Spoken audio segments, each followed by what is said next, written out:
Hello students, I am Dr. Saraswati Agrawal, Associate Professor in Chemistry, JDV Government Girls College, Kota.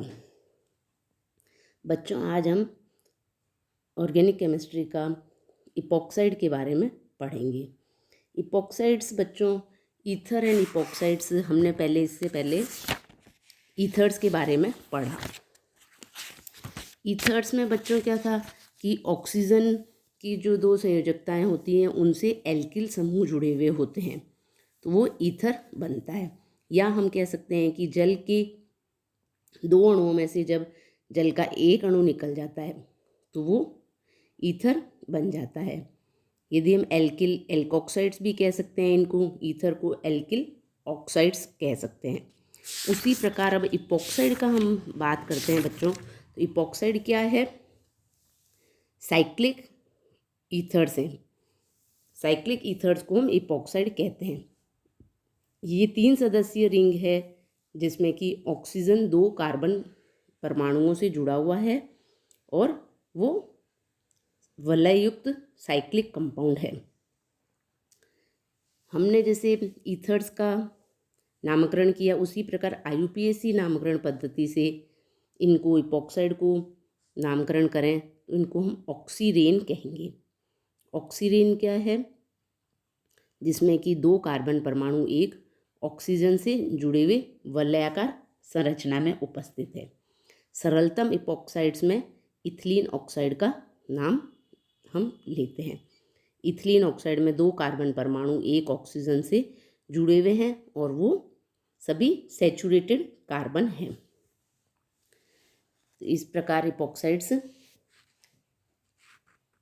Ethylene oxide के cyclic compounds हैं। इनका जब हम synthesis करते हैं या इनको बनाने के लिए इपॉक्साइड्स के लिए इपॉक्सीडेशन विधि कहलाती है, जिसके द्वारा इपॉक्साइड्स का सिंथेसाइज होता है। इपॉक्सीडेशन विधि में जैसे एक एल्कीन लेते हैं, उसको जब पर ऑक्सी एसिड के साथ में अभिक्रिया कराई जाती है, पर ऑक्सी एसिड या पर एसिड के साथ अभिक्रिया करवाते हैं तो क्या होता है? इपॉक्साइड या ऑक्सीरेन बनता है। इस प्रोसेस में परऑक्सी एसिड में से एक ऑक्सीजन परमाणु वो एल्कीन परमाणु की ओर ट्रांसफ़र हो जाता है और अभिक्रिया एक ही पद में संपन्न हो जाती है। जैसा कि हम एल्कीन में देख रहे हैं कि इसमें द्विबंध उपस्थित है और द्विबंध होने के कारण यह सिस ट्रांस आइसोमेरिज्म या सिन एंटी आइसोमेरिज्म प्रदर्शित करता है। तो यदि इसमें कार्बन कार्बन द्विबंध में सिन एडिशन होता है तो हमें इपॉक्साइड प्राप्त होता है। इसकी यदि हम मैकेनिज़्म देखते हैं कि किस प्रकार एल्कीन में सिन एडिशन संभव है, इस अभिक्रिया में हम देख रहे हैं कि एल्कीन का एक अणु पर एसिड के साथ में अभिक्रिया करता है। हमेशा ऑक्सीजन के पास में क्या है? एक अनशेयर्ड पेयर ऑफ इलेक्ट्रॉन उपस्थित होता है और वो डीलोकलाइज हो सकता है। तो इस अभिक्रिया में हम देख रहे हैं कि पर एसिड के साथ में एल्कीन की जब अभिक्रिया कराई जाती है तो किस प्रकार द्विबंध स्थानांतरित होते हैं और हमें वलयाकार इपॉक्साइड एवं कार्बोक्सिलिक अम्ल प्राप्त हो जाता है। जब इपॉक्साइड बनाने के लिए हम ऑक्सीजन परमाणु को द्विबंध द्वारा बंधित दोनों परमाणुओं के साथ हमें बंध बनाना आवश्यक है, क्योंकि ऑक्सीजन दोनों ही कार्बन परमाणुओं के साथ एक बंध बनाता है। तो इपॉक्साइड के लिए एक हम कह सकते हैं कि एक ये आवश्यक शर्त है कि एडिशन रिएक्शन हमेशा सिन एडिशन ही होनी चाहिए। सिन एडिशन में हमें इपॉक्साइड प्राप्त होगा।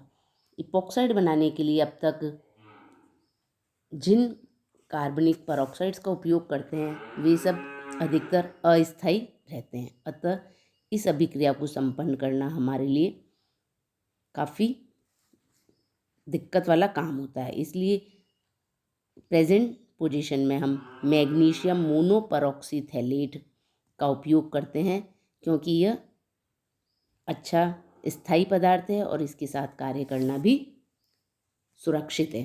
जैसे इस अभिक्रिया में हम देख रहे हैं साइक्लोहेक्सीन को मैग्नीशियम मोनोपर ऑक्सीथैलेट के साथ में अभिक्रिया करवाते हैं तो 1,2 इपॉक्सी साइक्लोहेक्सीन बनता है। बच्चों, इस अभिक्रिया में क्या पता चलता है कि जो द्विबंध में एडिशन हुआ है वो सिन एडिशन हुआ है। सिन योगात्मक अभिक्रिया के द्वारा ही इपॉक्साइड प्राप्त होते हैं। तो एल्कीन की परऑक्साइड के साथ में अभिक्रिया स्टीरियो स्पेसिफिक होती है। यदि सिस 2 ब्यूटीन, जैसे कि इस अभिक्रिया में देखते हैं कि सिस 2 ब्यूटीन परऑक्साइड के साथ में अभिक्रिया करता है तो केवल सिस 2,3 डायमेथिल ऑक्सीरेन बनता है, जो कि एक मेसो यौगिक है।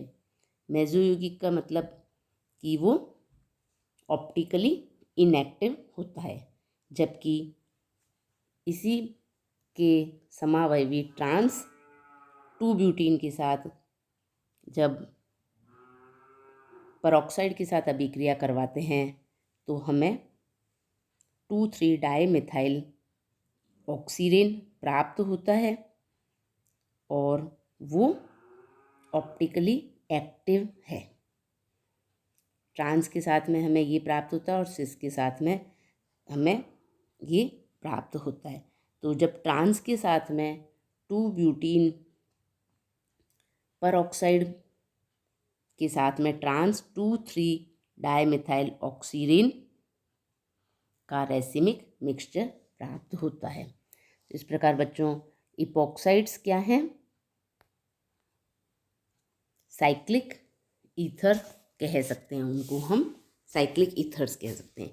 इनकी रिएक्टिविटी एवं अभिक्रियाओं के बारे में बात करते हैं तो इपॉक्साइड में निम्न प्रकार की अभिक्रियाएं होती हैं, जिसमें क्या है कि एसिड कैटालिसिस के द्वारा रिंग ओपनिंग हो सकती हैं और बेस कैटालिस्ट के द्वारा भी रिंग ओपनिंग होती हैं। तो पहले हम एसिड कैटालिसिस से रिंग ओपनिंग की अभिक्रियाओं के बारे में पढ़ते हैं। जब अम्ल उत्प्रेरक की उपस्थिति में इपॉक्साइड जल व एल्कोहल जैसे बहुत ही दुर्बल न्यूक्लियोफाइल के साथ में अभिक्रिया करते हैं तो भी रिंग खुल जाती है और ग्लाइकोल डेरिवेटिव बनता है। अभिक्रिया की क्रियाविधि इस प्रकार से संपन्न होती है। पहले स्टेप में इपॉक्साइड का प्रोटोनेशन होगा। इपॉक्साइड का प्रोटोनेशन न्यूक्लियोफाइल के द्वारा प्रोटोनेशन होता है और हमें प्रोटोनीकृत इपॉक्साइड प्राप्त होता है। अब ये प्रोटोनीकृत इपॉक्साइड जल के अणु के साथ में अभिक्रिया करता है एवं न्यूक्लियोफिलिक अटैक होने से प्रोटोनीकृत ग्लाइकोल प्राप्त होता है। अब ये प्रोटोनीकृत ग्लाइकोल का डीप्रोटोनेशन होगा और हमें ग्लाइकोल प्राप्त हो जाता है। इस प्रकार रिंग ओपनिंग, इपॉक्साइड की रिंग ओपनिंग के द्वारा हमें ग्लाइकोल प्राप्त हो जाता है। यदि किसी असममित इपॉक्साइड की रिंग खुलती है तो नाभिक स्नेही आक्रमण उस कार्बन पर होगा जो कि अधिक सब्स्टिट्यूटेड है। इसको हम देख रहे हैं कि कार्बन जिस पर प्रतिस्थापी अधिक हैं, नाभिक स्नेही का आक्रमण भी उसी कार्बन पर होगा। इसका कारण है कि प्रोटोनीकृत इपॉक्साइड में एसिमेट्रिकल बॉन्ड होता है और यह कार्बन परमाणु क्या होता है, धनाभिषित हो जाता है, जो कि अधिक प्रतिस्थापी होता है। इस स्थिति में SN1 अभिक्रिया की भांति टर्शरी कार्बन धनाभिषित हो जाएगा और अधिक प्रतिस्थापी होते हुए भी न्यूक्लियोफिलिक आक्रमण उसी पर होगा। इस प्रकार हमें इस अभिक्रिया में देखते हैं कि प्रोटोनीकृत इपॉक्साइड पर टर्शरी कार्बन परमाणु की प्रकृति वाले पर ही अटैक होता है और रिंग ओपनिंग के द्वारा जो हमें प्राप्त होता है वो उसी कार्बन पर होता है जो कि अधिक प्रतिस्थापी है। क्षार कैटेलाइज्ड रिंग ओपनिंग में सबसे प्रबल न्यूक्लियोफाइल्स के साथ में इपॉक्साइड की रिंग क्षार कैटेलिस्ट की उपस्थिति में भी खुल जाती है। इस प्रकार की अभिक्रियाएं प्रबल रिंग स्ट्रेन के कारण इपॉक्साइड में ही संपन्न होती हैं। ईथर्स इस प्रकार की अभिक्रियाएं नहीं दर्शाते क्योंकि उनमें स्ट्रेन नहीं होता है। जैसे कि एल्कोहलिक विलयन में सोडियम एल्कोक्साइड के साथ में इथिलीन ऑक्साइड एल्कोक्सी ग्लाइकोल बनाएगा। इस अभिक्रिया की क्रियाविधि समझने के लिए हम इपॉक्साइड अणु पर सीधे ही एल्कोक्साइड आयन का न्यूक्लियोफाइल अटैक होगा और इस प्रकार बना हुआ एल्कोक्साइड आयन सॉल्वेंट से एक प्रोटॉन ग्रहण करके एल्किल ग्लाइकोल बना लेगा। इस प्रकार हमें क्षार की उपस्थिति में भी रिंग ओपनिंग के द्वारा एल्किल ग्लाइकोल प्राप्त हो जाता है। यदि कोई एसिमेट्रिकल इपॉक्साइड है तो उसका क्षार उत्प्रेरित रिंग क्लीवेज करवाया जाए तो एल्कोक्साइड आयन का न्यूक्लियोफाइल अटैक उस कार्बन पर होगा जो कि कम सब्स्टिट्यूटेड है। इसको हम एक उदाहरण से समझ सकते हैं कि यदि मिथाइल ऑक्सीरेन की एथेनॉल में सोडियम इथॉक्साइड के साथ अभिक्रिया करवाई जाए तो 1 इथॉक्सी 2 प्रोपेनॉल बनता है। अर्थात इथॉक्सी समूह उस कार्बन के साथ जुड़ता है जिस पर 3 डायमेंशनल बाधा न्यूनतम हो, अर्थात स्ट्रेन सबसे कम हो, और यह एसिड कैटेलाइज्ड से एकदम विपरीत कंडीशन है। इसका बच्चों हम कारण समझ सकते हैं कि एसिड कैटेलाइज्ड ओपनिंग में अभिक्रिया एक प्रकार से SN1 प्रकार की होती है क्योंकि प्रोटोनीकृत कार्बन परमाणु, ये हम ऊपर की अभिक्रिया में देख सकते हैं, प्रोटोनीकृत कार्बन परमाणु धनावेशित हो जाता है और स्वाभाविक है कि वहाँ यह नियम लागू होगा कि जो अधिक प्रतिस्थापी कार्बोकैटायन है वो अधिक स्थायी होता है। और इसके विपरीत बेस कैटेलाइज्ड में SN2 टाइप की अभिक्रिया होती है जो कि सबसे कम स्ट्रेन वाले कार्बन परमाणु पर होगा और नाभिक स्नेही उसी पर अटैक करेगा। तो बच्चों इस प्रकार से इपॉक्साइड्स के रिंग ओपनिंग की अभिक्रियाओं को हमने समझा। इपॉक्साइड्स की जो रिंग ओपनिंग है उसके बाद इनका ओरिएंटेशन क्या होगा उनको समझने के लिए orientation of epoxide ring opening, ऊपर की अभिक्रियाओं में हमने समझ लिया कि इपॉक्साइड रिंग एसिड या बेस के द्वारा खुल जाती है। जब एसिड की उपस्थिति में रिंग खुलती है तो SN1 प्रकार की अभिक्रिया नाभिक स्नेही उस कार्बन के साथ जुड़ता है जिस पर कि प्रतिस्थापी संख्या अधिक हो, और जब बेस कैटेलाइज्ड रिएक्शन होती है तो न्यूक्लियोफाइल उस कार्बन पर जुड़ता है जिस पर प्रतिस्थापी सबसे कम हो, अर्थात SN2 टाइप की अभिक्रिया होती है। लेकिन दोनों में क्या चीज़ समान है?